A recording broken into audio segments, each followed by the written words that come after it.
Me diz, gente, como que uma pessoa vítima de uma violência dessa consegue seguir a vida sem medos, sem traumas? Será que é possível? E como que a gente vive com essa sensação de insegurança todos os dias? Essa é a sensação, né, de que a qualquer momento algo pode acontecer com a gente. Esse vai ser o nosso assunto de agora aqui no nosso estúdio. Você também tem esse sentimento? Participa com a gente no Facebook, porque aqui eu recebo a psicóloga Aline Hessel. Aline, boa tarde. Obrigada pela sua participação. Rafael Pereira, que é especialista em segurança pública e também professor, experiente no assunto. Muito obrigada, Rafael Pereira. E a Lorena Boechat, boa tarde. Sejam bem-vindos. E a Lorena Boechat, que estava aqui assustada com a reportagem, até porque você entende desse sentimento, né, Lorena? Boa tarde. Boa tarde, Roberta. Bastante. Você me acompanhou, você fez até reportagem logo em seguida. E a bala, né? Eu achei que eu não ia me emocionar, mas acabei me emocionando. Mas é um sentimento de o que eu vou fazer, o que está acontecendo. Aí eu vi, né, a senhorinha sendo arrastada, poderia ter também sido arrastado, poderia ter sido até outra coisa. Mas consegui ter o diálogo. Mas é muito difícil. Eu achei que eu tinha superado e agora vendo mexer um pouquinho com o meu coraçãozinho. Vamos relembrar um pouquinho o seu caso? O que aconteceu? Relembra para o pessoal de casa, Lorena. Eu estava saindo de uma filmagem de obra, que eu sou corretora de imóveis, e na hora que eu saí, entrei no meu carro e um cliente mandou mensagem e fiquei ali respondendo, sem perceber. Nisso, chegou o sequestrador, viu a situação fácil, entrou dentro do meu carro e eu fiquei uma hora e meia com ele dando volta por Vitória. E não foi fácil. Aí foi conversando, virei amiga na pressão do sequestrador. Depois, até mais para frente, ele foi preso, mas não foi fácil. Eu tive que esperar o comparsa dele, só lembrava do meu filho e assim, eu vou morrer. É um sentimento muito ruim, principalmente quem está sozinha. Você disse, eu virei amiga. Como é que você conseguiu manter um diálogo com ele? Porque geralmente eles agem com mais violência, né? Como é que foi que aconteceu essa situação? Eu descobri que a arma dele não era de verdade, então ele tinha que intimidar de alguma forma. E eu, pelo contrário, falei, tudo bem, você quer levar o carro? O que você quer? Você quer um Pix? Então, eu sempre mantendo calma. E ele, não, tia, calma que eu estou ligando para o meu amigo, sempre me chamando de tia. Eu, não. Vamos tentar resolver. Você quer levar o carro? Eu paro. Não, eu vou dirigir, mas você vai ficar comigo. E aí foi uma hora conversando. Eu, não, que você gosta de música? Até música. Eu perguntei se ele gostava. Liga uma música aí para a gente relaxar um pouco. No final, eu parei na frente do Shopping Vitória. Olha aí, essas imagens que estão passando é exatamente do seu caso. É isso aí. Ele deu a volta, ele viu e ali ele colocou a arma, que era, depois eu descobri que era de mentira. Ele tentou abrir minha porta, eu consegui trancar, só que ele foi na parte de trás. Entrou... Essa é uma rua que você conhece bem, Lorena? Essa é a Tupinambás do Jardim da Penha. E ela, para você ali, tinha tranquilidade até então? Super tranquilo, nunca imaginei, próximo da UFES, nunca imaginei passar por isso. E aí ele entrou dentro do carro, na hora eu até brinquei, falei, minha mãe tá morrendo, não sei o que eu falei. Ele, calma, calma. Ele ficou com dó, na hora veio... Mas você tentou levar mais para o lado sentimental, né? Vamos ver, então, com o Rafael Pereira, o que a gente pode fazer e o que também não é indicado fazer nesses momentos. Rafael, no caso ali da Lorena, ela tentou até uma certa amizade com ele, o que, pelos relatos dela, trouxe um pouco mais de tranquilidade ao suspeito ali naquele momento. São condições muito pontuais, muito variáveis, né? Depende da natureza dos criminosos, né? Porque em muitos casos são indivíduos que a gente observa estarem sob o efeito de drogas, então apresentam um comportamento mais inconsequente, mais violento. Em outras situações, a gente observa indivíduos, vamos dizer, com uma experiência um pouco maior nesse tipo de crime, então eles lidam, apesar da agressividade como forma de conter a vítima, de evitar um comportamento reativo, eles têm esse modus operandi um pouco mais experiente, vivido. Então, eles costumam neutralizar um comportamento de vítima com um comportamento agressivo. E, por outro lado, infelizmente, temos aqueles indivíduos que, seja pelo desenvolvimento mental ainda incompleto, os menores de idade, que geralmente são mais inconsequentes, estão mais nervosos, mais despreparados e muitos têm a consciência, infelizmente, já por experiência prática, de que essas condutas, em especial crimes contra o patrimônio, a consequência jurídica é muito reduzida, ou seja, o grau de punição ele é muito reduzido para os menores de idade, que não cometem nem crime, cometem atos infracionais, né? Não sofrem pena, sofrem medidas socioeducativas. Então, a orientação de segurança pública é sempre a prevenção.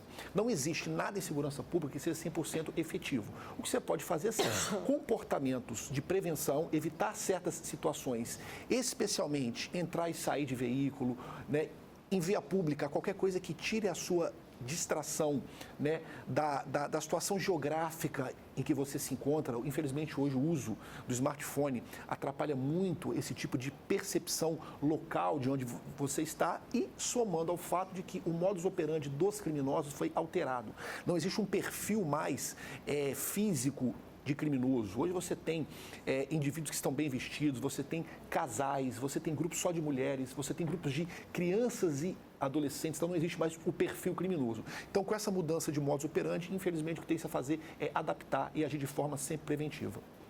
Aline, a gente consegue se preparar para tentar, assim, não reagir, para tentar manter a tranquilidade, igual a Lorena contou nesse último caso que aconteceu com ela? É possível fazer isso? Roberta, é um grande desafio, porque instintivamente, naturalmente, quando a gente se vê numa situação de ameaça, o nosso cérebro ele responde com a resposta de luta ou fuga. Então, é natural a reação ao assalto, é natural o desejo ali de lutar pela sua vida, porque o sentimento, na maioria das vezes, é um risco a sua vida. Então, quando eu falo natural, não que é o que se deva ser feito, mas é o que o seu corpo, o seu instinto vai reagir de forma espontânea àquela situação. Então, quando você diz se é possível a gente se preparar, é porque é importante nós termos uma ação ativa, mental, de repetição diversas vezes, como esse espaço em que a gente está aqui, em colocar, não posso reagir em qualquer situação de risco. Então, não é apenas na situação de risco que a gente tem que pensar, não posso reagir. Não, é durante toda a nossa vida, considerando que ser assaltado é uma possibilidade, infelizmente, a gente tem que estar o tempo todo colocando no nosso cérebro mesmo, com pensamentos do tipo, não posso reagir, dê o que ele quiser, fique calmo, repetindo isso várias vezes para tentar inibir a reação natural do nosso cérebro de luta e fuga. Agora, a gente fica o tempo inteiro, independentemente se já fomos, já passamos por essa situação ou não, quem já passou, aí que fica ainda mais, pensando assim, a gente põe o pé na rua, alguma coisa pode acontecer. A gente vai entrar na garagem, a gente vai sair da garagem, a gente está entrando no carro, a gente está saindo de uma loja, a gente fica com medo de quê? O tempo inteiro? De ser assaltado. Só de ter esse pensamento, isso pode nos afetar?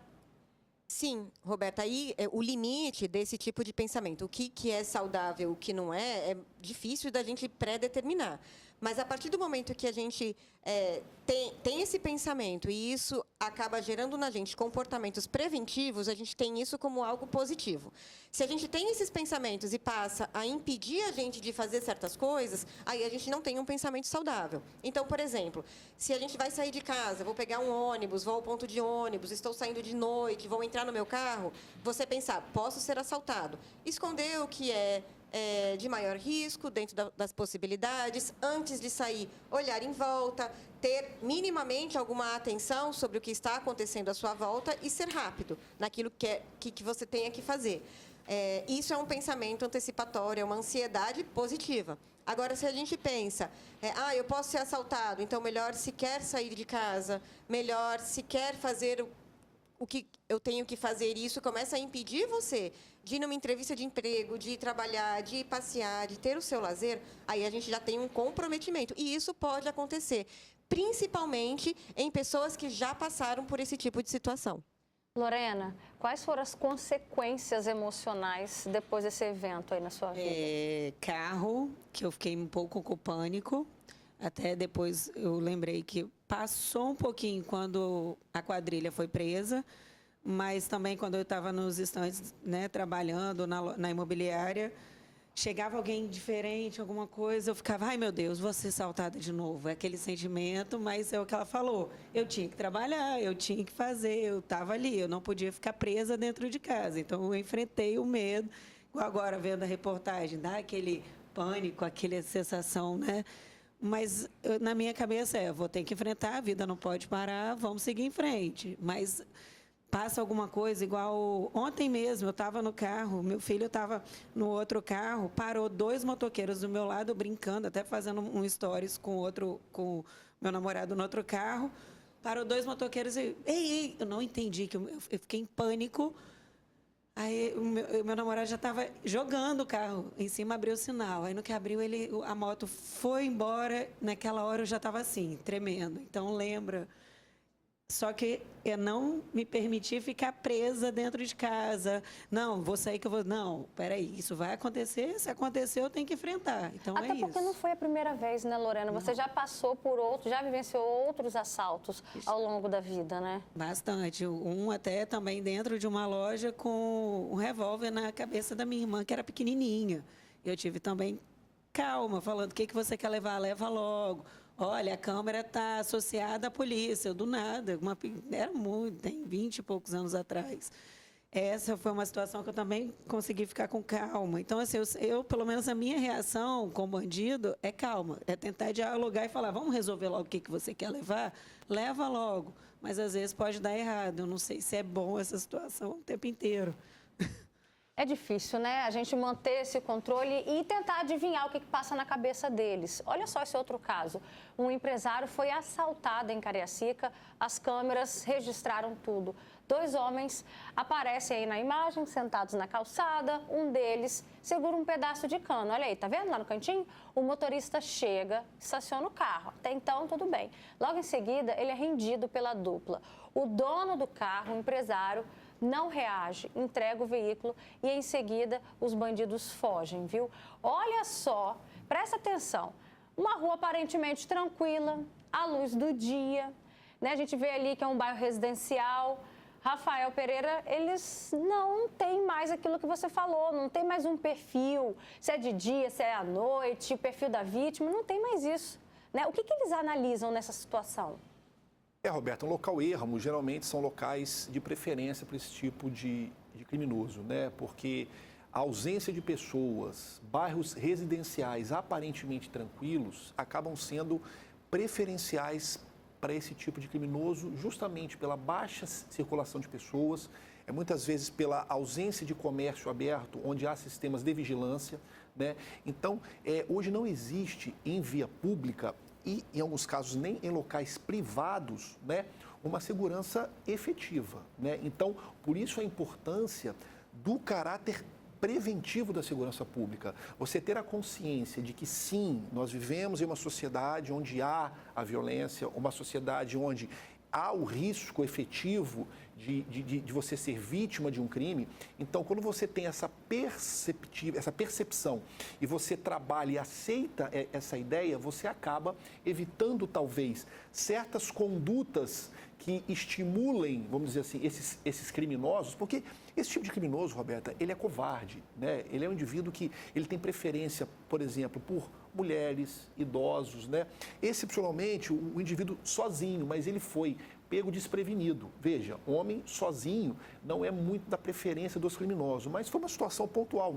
Não dá para saber, isso as investigações vão apontar, se eles já vinham praticando esse tipo de delito, se já são indivíduos que têm passagem ou se foi algo pontual, algo daquele momento. A situação favoreceu aquilo ali. Mas veja, não temos, como você colocou, locais hoje em que a vigilância ela pode ser nem diminuída ou mitigada. Por quê? Porque o modus operandi está alterado, são muitos criminosos e hoje, infelizmente, eles não têm receio da ação do Estado. Por isso, a necessidade dessas ações preventivas. Sempre olhar para o lado, evitar falar no telefone, entrada e saída de veículo rapidamente, depois você liga a rádio, depois você mexe no telefone, já com o veículo em andamento, reduz muito, né, a possibilidade de você ser vítima desse tipo de delito. Vamos lá, pensando no caso dessa imagem aí que a gente estava mostrando, A partir do momento que a gente está chegando em casa, então, Rafael Pereira, se a gente, um bairro residencial, se a gente se depara com dois indivíduos que são estranhos, né? Porque bairro residencial, geralmente, todo mundo conhece todo mundo, Sim,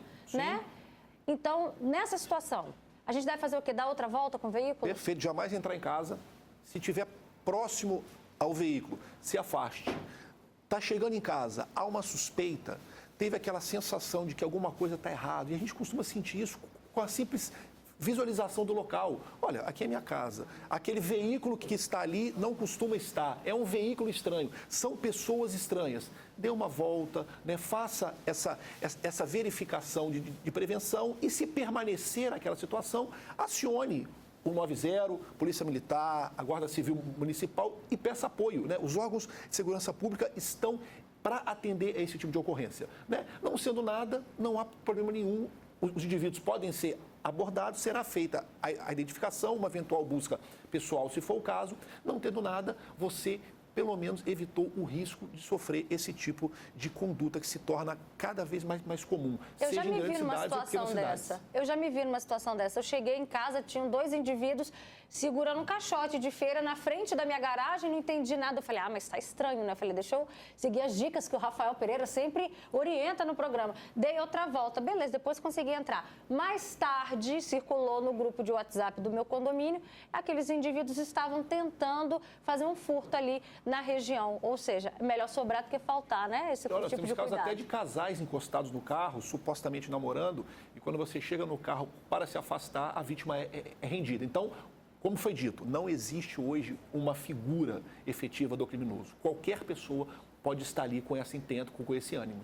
E olha só, teve um outro caso também que aconteceu em Vila Capixaba. A gente vai mostrar agora para você as imagens. Solta o ITP para a gente complementar a informação. De um circuito de segurança, mostram dois homens na moto. Eles chegam observando o veículo estacionado, o garupa age ali rapidamente, desce e aponta a arma para a motorista. Enquanto ela sai do veículo, o comparsa assume a direção do carro. A mulher corre e os criminosos vão embora. A ação, gente, durou sabe quanto tempo? 18 segundos, né? Tudo muito rápido. Então, a gente pensa assim, a gente conta depois em casa, né? Pensa que é um filme, mas não. É muito ágil. Por isso que a gente, nessas horas, né, Aline, a gente tem que contar um pouco com o controle emocional para que passe mais rápido possível, né? Esse momento de terror, né? É uma extrema racionalidade necessária nesse momento, é muito difícil. Então, quem fala assim, nossa, como que eu vou ter esse controle? Como é difícil? Não, é difícil mesmo, a gente reconhece isso, mas é fazer uma lavagem cerebral mesmo dentro da gente, pensando, não reagir, o que ele pedir, tenho que entregar, o resto a gente consegue correr atrás, né? Então, a não reação precisa ser incorporado na nossa mente como uma forma de preservação da nossa vida. Os bens, é triste, é uma insegurança, é uma injustiça, é uma indignação que isso gera, inevitavelmente, mas ainda assim a nossa vida vale mais. Com a nossa vida a gente pode batalhar, correr atrás, seja pela justiça ou seja pelo trabalho. Então a gente precisa mentalmente não reagir, repetir diversas vezes isso, estar atento às situações. Então, essa questão da prevenção, como o colega colocou, é fundamental. Então, estar atento como forma preventiva e trabalhar mentalmente para não reagir nessas situações. Perfeito. Obrigada, Rafael Pereira. Obrigada, Prazer. Aline Hessa. Obrigada também, Lorena. Obrigada, beijo, Roberto. viu?